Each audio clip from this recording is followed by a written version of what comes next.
அனைத்து நண்பர்களுக்கும் வணக்கம். இந்த வேளையில்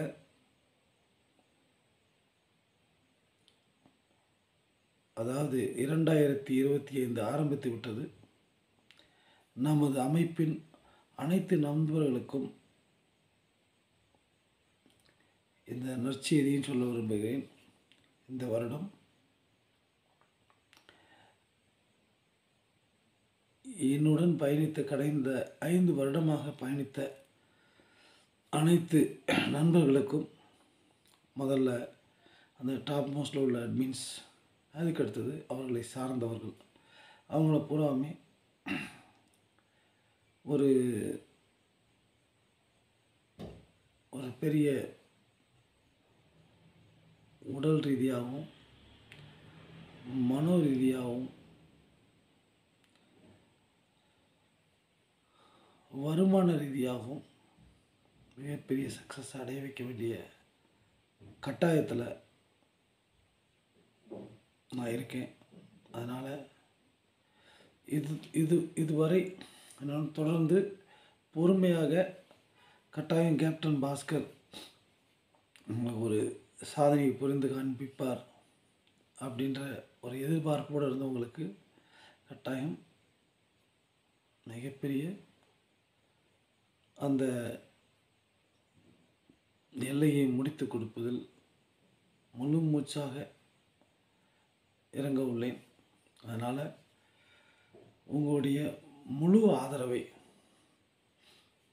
நீங்கள் கொடுக்க வேண்டும் என்று மிக வேண்டி கேட்டுக்கொள்கிறேன். என்னென்னா,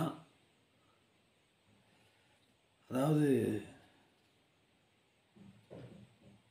இன்றைக்கி நான் கோயிலுக்கு போயிருந்தேன். கோயிலுக்கு போயிட்டு அந்த எப்போயுமே நந்தி காதில் ஓம் நமச்சிவாயன்னு 3 தடவை சொல்லுவேன். அது கொஞ்சம் மன விருப்பத்தையும் சொல்லுவேன். இது எப்போயுமே நடக்கிறது. இன்றைக்கி அந்த நந்தி காதில் கை வச்சு அப்போ அது அந்த மாதிரி சொல்ல போகும்போது எனக்கு மிகப்பெரிய அழுகு தான் வந்துச்சு. இன்றைக்கி என்னென்னா, நம்ம தெய்வங்கள் எல்லாத்தையும் நம்ம காக்க வேண்டிய கட்டத்தில் இருக்கோம். ஆனால் நம்ம கட்டி பிடிச்சி அழுகிற மாதிரி இருந்துச்சு எனக்கு. அதாவது நம்ம என்ன செஞ்சிட்ருக்கோம், அப்போ ஒரு பெரிய லெவலில் செய்ய வேண்டிய காலகட்டத்தில் வாழ்ந்துக்கிட்டு இருக்கமே அப்படின்னு சொல்லி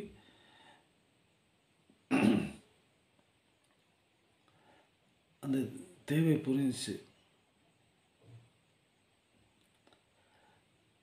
திருப்பி எங்கள் அண்ணன் கூட ஒருத்தர் பேசினார், நம்ம குரூப்பில் கூட இருக்கார். சித்தப்பா, நம்ம இவ்வளோ பெரிய கோவில் குளம் எல்லாம் வச்சு நம்ம எல்லாம் சாமியை வேண்டி இந்த அளவுக்கு பண்ணிக்கிட்டு இருக்கோம். என்ன நம்ம இந்த இதுக்கும் அந்த மாதிரி ஏதாச்சும் ஒரு முடிவு எதுவும் வந்துருமா, என்ன அப்படிலாம் நிகழ்கிறதுக்கு என்ன சான்ஸ் இருக்குது அப்படின்னு கேட்டாப்புல. அப்போ தான் சொன்னேன், இது இன்றைக்கு உள்ள இந்தியா மட்டும் இல்லை, ஆல்ரெடி நம்ம நாடு வந்து ஈரான், ஈராக், இந்தோனேசியா, இன்றைக்கி உலகத்திலேயே மிகப்பெரிய இஸ்லாமிய நாடு இந்தோனேசியா, ஆப்கானிஸ்தான், காந்தார தேசம் என்று சொன்ன ஆப்கானிஸ்தான் இன்றைக்கி இஸ்லாமியற்ற கூட இல்லை. அதையும் தாண்டி முழுமையாக தாலிபான்ட்டு இருக்கு. பாகிஸ்தான், சிந்து முனிவர் வாழ்ந்தது. இந்த சிந்துலேருந்து தான் இந்துன்ற பேர் வந்துச்சு.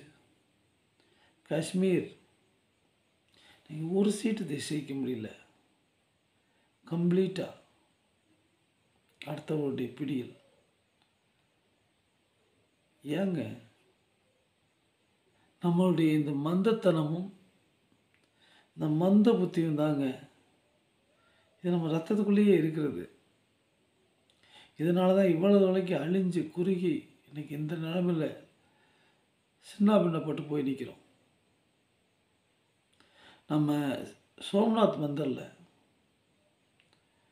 கஜினியுடைய படை வந்துக்கிட்டு இருக்கு. எல்லாரும் 15,000 பேர். அவர்களெல்லாம் வீரர்கள் தான், பிராமணர்கள் வீரர்கள்.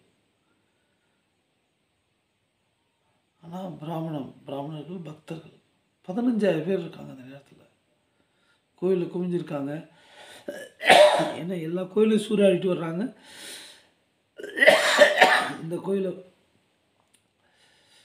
கோயிலை கட்டாயம் அவங்களுடைய நோக்கம் அதுவாக தான் இருக்குது.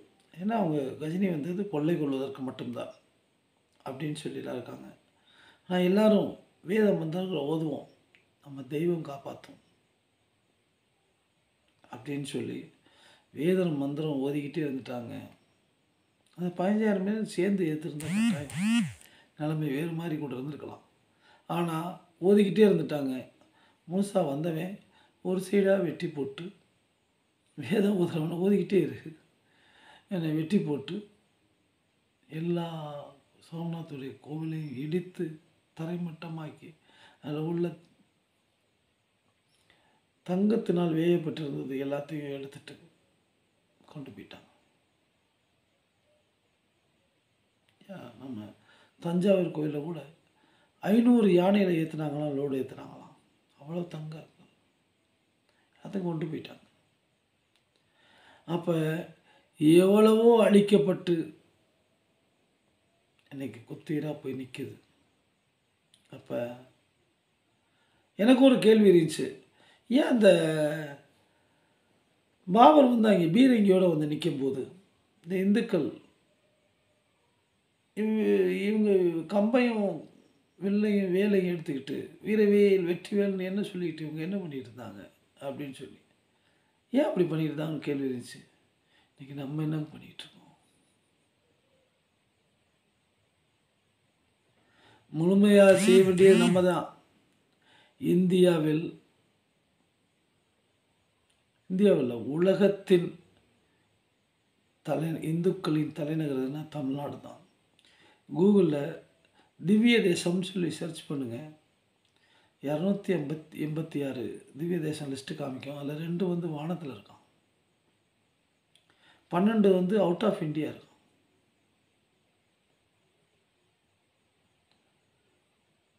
போக 26 வடநாட்டில் இருக்கான். 246 தமிழ்நாட்டில் இருக்கான். தமிழ்நாடு தாங்க இந்துக்களுடைய தலைநகர். அப்போ அந்த தலைநகரில் இன்னைக்கு இந்த அளவுக்கு குற்றையும் கொலையுமா இருக்குன்னு சொன்னால் நம்ம தான். நம்மளுக்கு மாற்றின தடையில் நம்ம சக இந்துக்கள் தான், புரியாமையினால். அப்போ இவங்கெல்லாம் புரிய வைக்கிறதுக்காக நம்ம கடுமையான உழைப்பு போட வேண்டும். கடுமையான உழைப்பு பண்ணுவோங்க, நீ கவலையப்படாதீங்க. எனக்கு சயோகம் மட்டும் கொடுங்க. எல்லோரையும் வார்த்தையினால் புரியாவிட்டால், இதில் என் மகன் கூட இந்த குரூப்பில் இருக்காங்க, இருந்தாலும் பரவாயில்ல, அவரும் சக பயணியாகத்தானே சக இந்துவாகத்தானே இருக்காங்க. அப்போ எல்லாரையும் கையெடுத்து கும்பிட்டு கேட்டுக்கிறேன். இதுலேயும் உங்களுக்கு புரியணும், அவங்க காலத்தட்டு கூட வணங்கி கேட்டுக்கிறேன். நம்மளுக்கு சில பேர் கேட்பாங்க, நீங்கள் பிஜேபியில் என்ன போஸ்ட்டில் இருக்கீங்க, நீங்கள் எந்தளவுக்கு இந்துத்துவத்தில் இதாக இருக்கீங்க? நம்மளுக்கு ஒன்றுமே வேணாங்க. அவங்க பதவிக்காரவங்களும் அவங்க பதவியோடு இருக்கட்டும், நம்மளுக்கு அது தேவையே இல்லை. ஆனால் நம்ம செஞ்சாகணும், நம்ம உழைத்தாக வேண்டும். ஏன்னா 2026 எலெக்ஷன் ஒவ்வொருத்தவங்களும் ஒரு 100 மடங்காக ஒர்க் பண்ணுவாங்க. அதுக்காக அனைவரும் உழைக்க வரவேற்கிறேன். என் கூட சேர்ந்து சயோகம் பண்ணுங்கள், ஹெல்ப் பண்ணுங்கள்.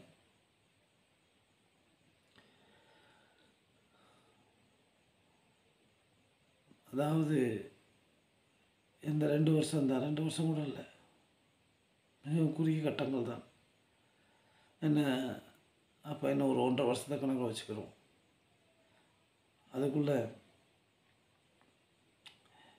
ஏன்னா எல்லா விதத்துலையும் ஏன்னா முதல்ல திமுக மட்டும்தான் ஆப்போசிட்டில் இருந்துச்சு. இன்றைக்கி திமுக மட்டுமல்ல, என் பேரன் சொல்கிறான் சின்னவன், தாதா விஜய் தான் வருவார் சீஃப் மினிஸ்டரா, நீங்கள் என்ன இப்படி சொல்லிகிட்டு இருக்கீங்க? அவனை புரிய வைக்கிறதுக்கெல்லாம் நான் ட்ரை பண்ணவே இல்லை. எத்தனை பேர் நம்ம புரிய வைக்கிறது? நம்ம அப்போ பேரலையாக மாற வேண்டும்.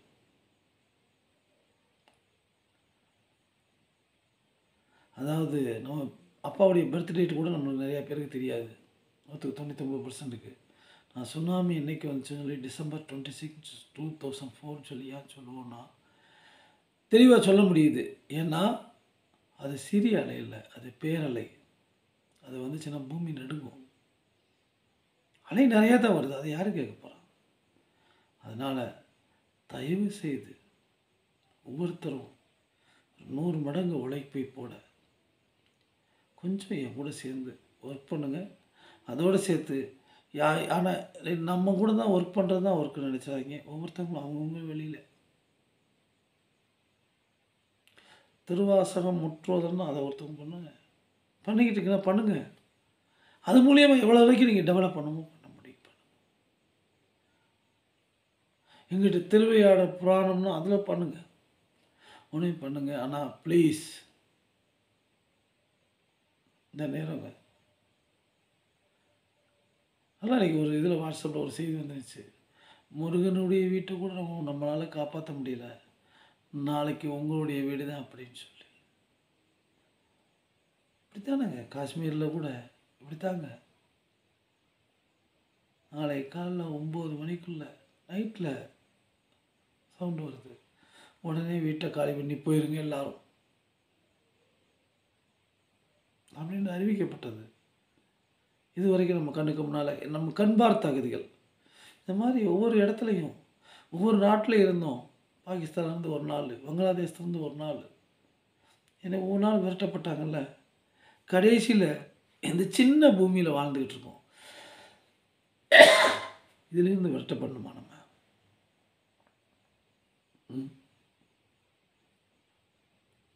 நமக்கு பதவி தேவையில்லை, பணம் தேவையில்லை, பேர் தேவையில்லை, எதுவும் தேவையில்லை.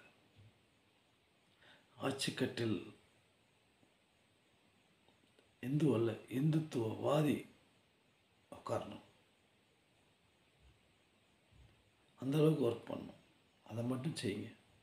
அதுக்காக ஒர்க் பண்ண போகிறோம். தயவுசெய்து